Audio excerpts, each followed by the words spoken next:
नमस्कार दोस्तों, horror crime story में आप सभी का हार्दिक स्वागत है। हमारी आज की कहानी है वह स्त्री कौन थी। सितंबर का महीना था। काली अंधेरी रात थी। धीरे धीरे से हवा की ठंडी लहरें आ रही थीं। आकाश में बिजली भी चमक रही थी। महेंद्र चाचा अपने घर से दूर अपने खेत में अपनी खाट पर सोए हुए थे। उनका खेत गांव के तालाब के पास था। बारिश के कारण पूरा तालाब भर गया था और खेत में घास भी ज़्यादा उगाई थी। उसके कारण अंधेरे में यह सब ज़्यादा डरावना लग रहा था।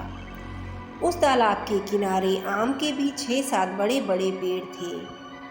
आम के पेड़ की डालियों की आवाज़ भी काफ़ी डरावनी लग रही थी।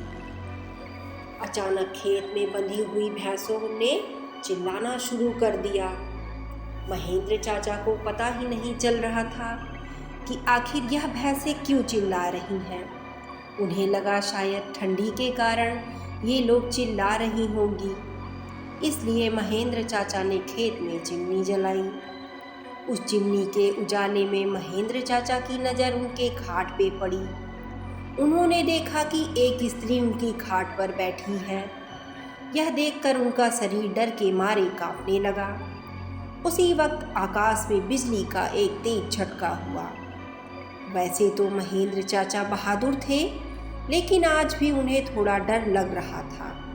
उसी वक्त काका ने आग में सूखी घास डाली और आग को ज़्यादा बढ़ाया, जिसकी वजह से वो औरत अब और भी ज़्यादा दिखाई दे रही थी। महेंद्र चाचा ने कांपने के साथ बैठे बैठे बूम लगाई, कौन है? पर सामने से कोई प्रतिक्रिया नहीं मिली। इसलिए काका अचंभित रह गए। काका खड़े हो गए। काका ने सोचा कि मुझे कुछ काम लेना पड़ेगा और हिम्मत रखनी होगी, क्योंकि जो डर गया वो समझो मर गया। चाचा ने एक बड़ी लकड़ी हाथ में ले ली और बोले, कौन हो तुम? तुम्हें क्या लगता है कि मैं तुमसे डर गया हूँ? लेकिन सच तो यही था कि चाचा अंदर से पूरी तरह से डर के मारे कांपने लगे। चाचा का यह गुस्सा वाला रूप देखकर वो स्त्री खड़ी हो गई और ज़ोर ज़ोर से बोली, क्या तुम मुझसे नहीं डरते?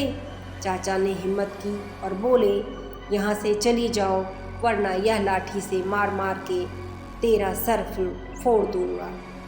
इतना ही बोलता महेंद्र चाचा ने लाठी उठाई और उसी वक्त औरत ने आवाज़ उठाई, अब तू मुझे मेरे घर से बाहर निकालेगा? यह तो मेरा बचपन गुजरा है। यहाँ मेरा ही घर है और मैं यहाँ सालों से रह रही हूँ।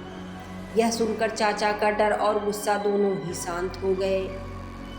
उन्हें लग रहा था कि मेरे सामने जो औरत खड़ी है उसे मैं जानता हूँ।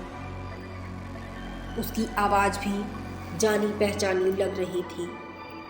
चाचा सोचने लगे कि आखिर यह औरत कौन है? अगर मैं इस औरत को जानता हूँ तो आखिर यह इतनी भयानक और विकराल रूप में क्यों है? अचानक, अरे यह तो ज्योति है, मेरी बड़ी बहन। बचपन में और मैं और ज्योति यहाँ साथ में खेला करते थे और खेत में चारा काटने का काम करते थे। अब महेंद्र चाचा को पूरी बात समझ में आ गई। यह ज्योति के बचपन की बात थी, जब ज्योति 14 साल की थी। तब इसी खेत में गांव के कुछ बच्चों के साथ खेल रही थी।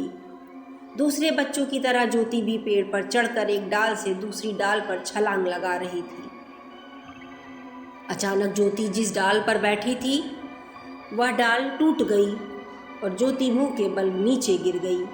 यह देखकर सारे बच्चे डर के मारे चिल्लाने लगे। बच्चों के चिल्लाने की आवाज़ सुनकर बड़े लोग वहां पहुंचे और ज्योति को उठा के अस्पताल ले गए। तब तक काफ़ी देर हो चुकी थी। ज्योति की मौत हो चुकी थी। महेंद्र चाचा को ये सारी बातें याद आ गईं और वह सीधा ज्योति के पास जाकर रोने लगे। जब यह बात गांव वालों को पता चली तो सारे गांव वाले चौंक उठे। वास्तव में वह ज्योति ही थी। गांव के एक बड़े बुजुर्ग ने कहा कि जब ज्योति की मौत हुई थी तब वो एक बच्ची थी।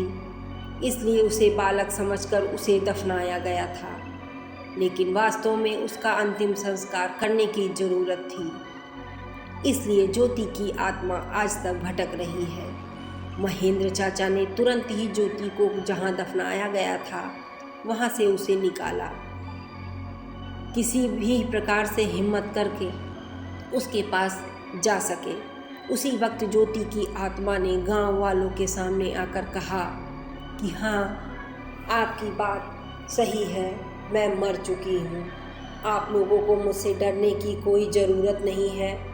मैं अभी भी इसी गांव की बेटी हूँ, लेकिन मैं आज दिन तक भटक रही हूँ। मुझे मुक्ति दीजिए।